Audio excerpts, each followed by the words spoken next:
को लेकर मंत्री रविंद्र चौबे ने कहा कि हरियाणा में कांग्रेस जीतेगी। राज्यसभा चुनाव में कांग्रेस को 34 विधायकों का भी समर्थन मिल सकता है। और इसी के साथ ही उन्होंने कहा कि हरियाणा के विधायक छत्तीसगढ़ की योजनाओं को जानना चाहते हैं, इसलिए लगातार उनसे मिलकर उन्हें जानकारी दी जा रही है।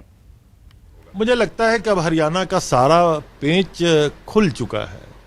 हरियाणा की सीट कांग्रेस पार्टी जीतेगी।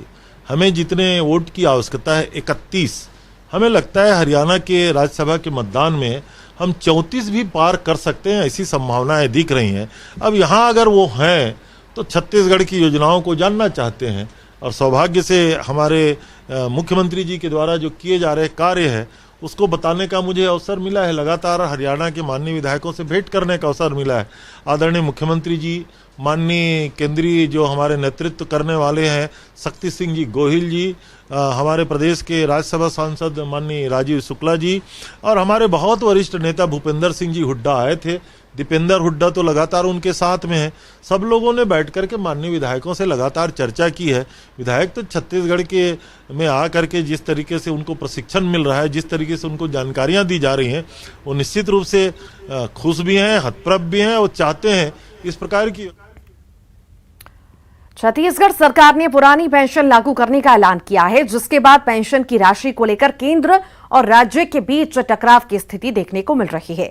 पहले वित्त सचिव ने केंद्र को पत्र लिखा और अब तक जमा पैसा वापस देने की मांग की। उसके बाद मुख्यमंत्री भूपेश बघेल ने केंद्रीय वित्त मंत्री को पत्र लिखा, लेकिन केंद्र की ओर से लगातार इनकार किया जा रहा है। जिसके बाद सरकार के प्रवक्ता और कृषि मंत्री रविंद्र चौबे ने कहा कि छत्तीसगढ़ के कर्मचारियों का पैसा है, केंद्र सरकार को वापस करना ही होगा। ऐसा नहीं करेंगे तो कोर्ट के आदेश के बाद पैसा देना पड़ेगा।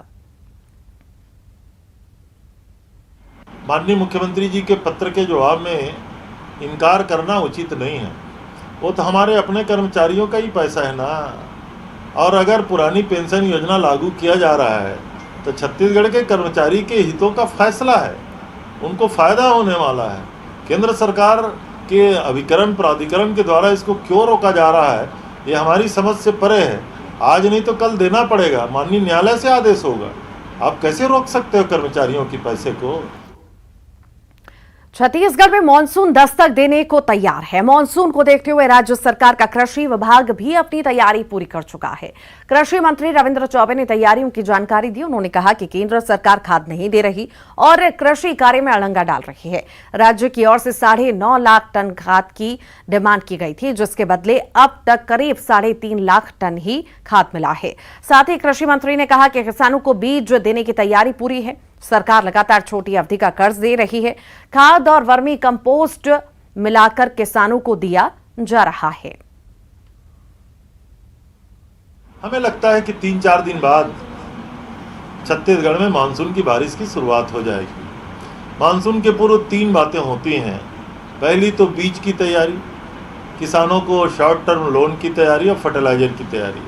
हम तीनों बातें कर रहे हैं।